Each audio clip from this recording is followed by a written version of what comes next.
सौदा है ज़मीरों का हर गाम तिजारत है। सौदा है ज़मीरों का हर गाम तिजारत है। चुप हूँ तो क़यामत है, बोलूँ तो बगावत है। सलाम, नमस्ते, सत श्री अकाल। मैं हूँ आपके साथ हर्षिता मिश्रा और आप देख रहे हैं टाइम्स मेल। बाबा रामदेव को तो आप जानते ही होंगे। ज्यादा दिन नहीं हुए जब सलवार पहनकर रामलीला मैदान से भागे थे रामदेव बाबा।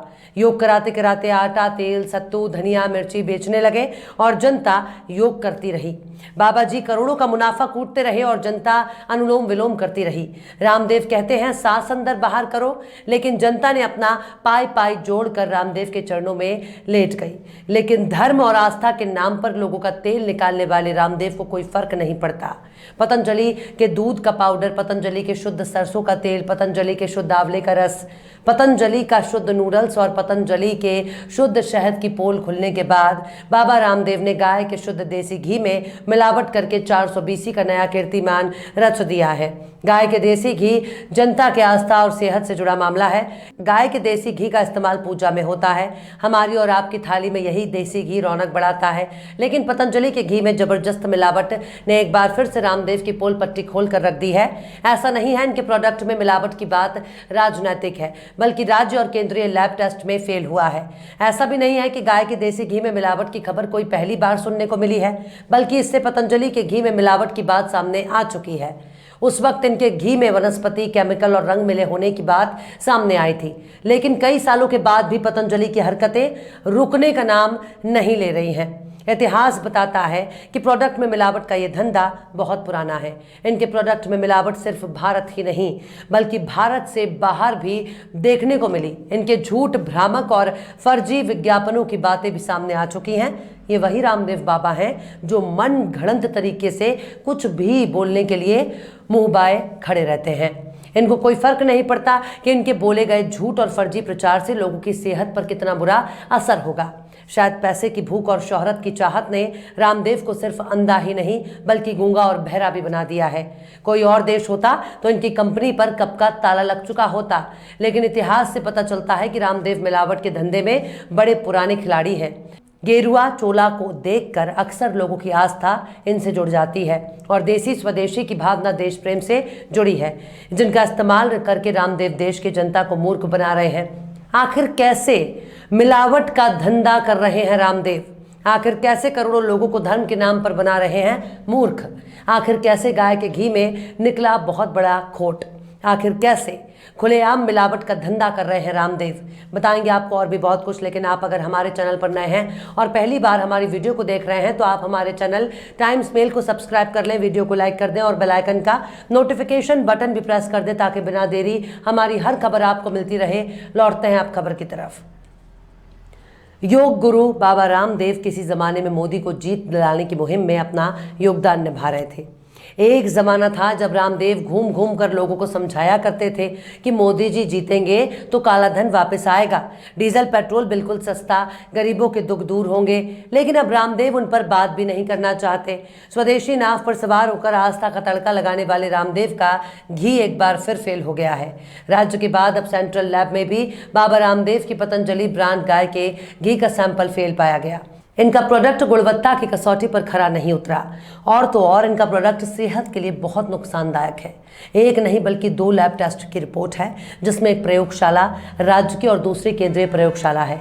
मीडिया रिपोर्ट्स के मुताबिक पतंजलि ब्रांड गाय के घी का सैंपल खाद्य सुरक्षा और औषधि विभाग के द्वारा साल 2021 में दीपावली के पर्व पर टिहरी जिला में घनसाली में एक दुकान से सैंपल लिया था। इस सैंपल को राज्य की प्रयोगशाला में जांच के लिए भेजा गया तो सैंपल फेल पाया गया, जिसके बाद खाद्य संरक्षा विभाग के द्वारा कंपनी को नोटिस जारी किया गया तो कंपनी ने जांच विभाग को घेरना शुरू कर दिया और राज्य की लेबोरेटरी की रिपोर्ट को गलत बताने लगी। पतंजलि ने अपने कारनामों की पोल खुलने पर विदेशी साजिश वाला डायलॉग उछाल दिया, जिसके बाद एक सैंपल केंद्रीय प्रयोगशाला में भी भेजा। लेकिन केंद्रीय प्रयोगशाला में भी बाबा रामदेव की पतंजलि ब्रांड गाय के घी का ये सैंपल फेल पाया गया।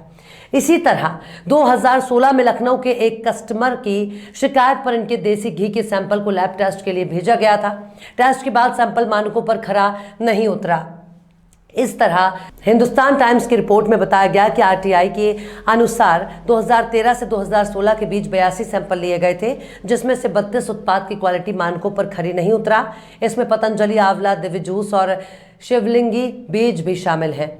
इसी तरह से भारतीय सेना की कैंटीन ने भी पतंजलि के आंवला जूस पर बैन लगा दिया था, क्योंकि पश्चिम बंगाल की पब्लिक हेल्थ लैब की जांच में फेल पाया गया, जो सेहत के लिए हानिकारक है।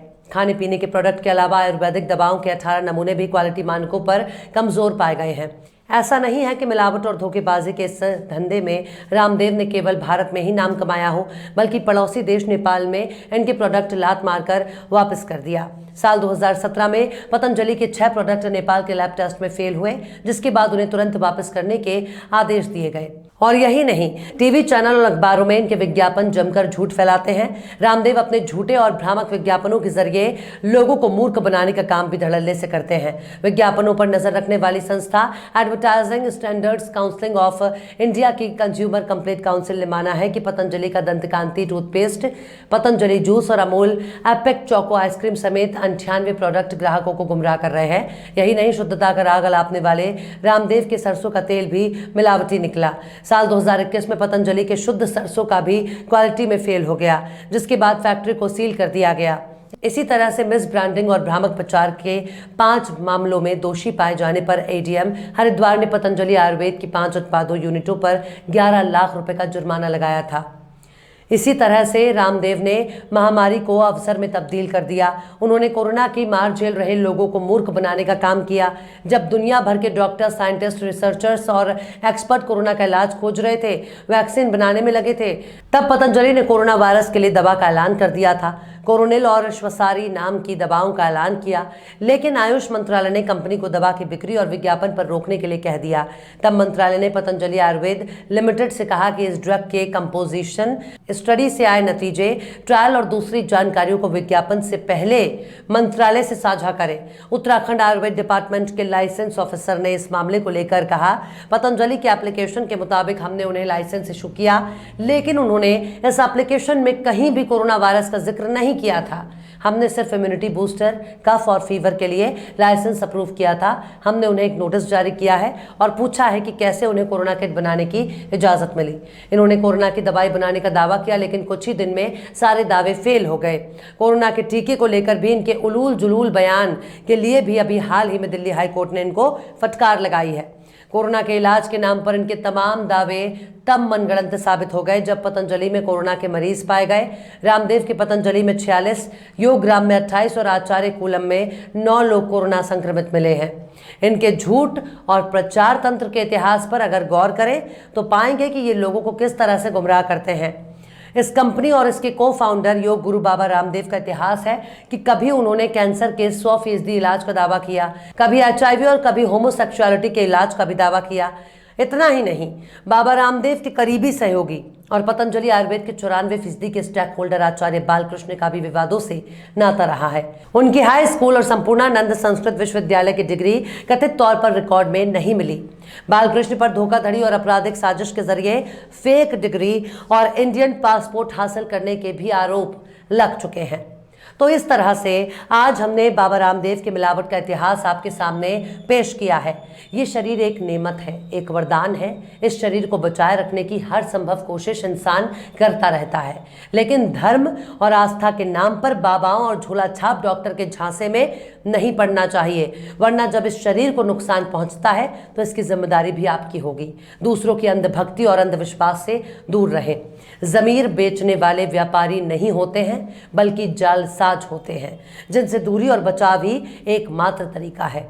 बहरहाल चलते चलते आखिर में बशीर बद्र ने भी क्या खूब फरमाया है, मैं बोलता हूं तो इल्जाम है बगावत का, मैं बोलता हूं तो इल्जाम है बगावत का, मैं चुप रहूं तो बड़ी बेबसी सी होती है। फिलहाल इस वीडियो में बस इतना ही। ये वीडियो आपको कैसा लगा कमेंट बॉक्स में जरूर बताइएगा। वीडियो पसंद आए तो लाइक करें। हमारे वीडियो लिंक को फेसबुक, ट्विटर, व्हाट्सएप पर अपने रिश्तेदार, यार, दोस्तों को भी शेयर करें। और बेबाक, निष्पक्ष, स्वतंत्र पत्रकारिता को सपोर्ट करने के लिए आप हमारे यूट्यूब चैनल टाइम्स मेल को जरूर फॉलो करें। और हाँ, बेल आइकन की घंटी वाली बटन भी आप जरूर से दबा दें, ताकि आपको हमारे आने वाले नए वीडियो की नोटिफिकेशन फौरन ही मिल जाए। फिर मिलते हैं किसी और वीडियो में एक नई खबर के साथ। हर्षिता मिश्रा को दीजिए इजाजत। जय हिंद।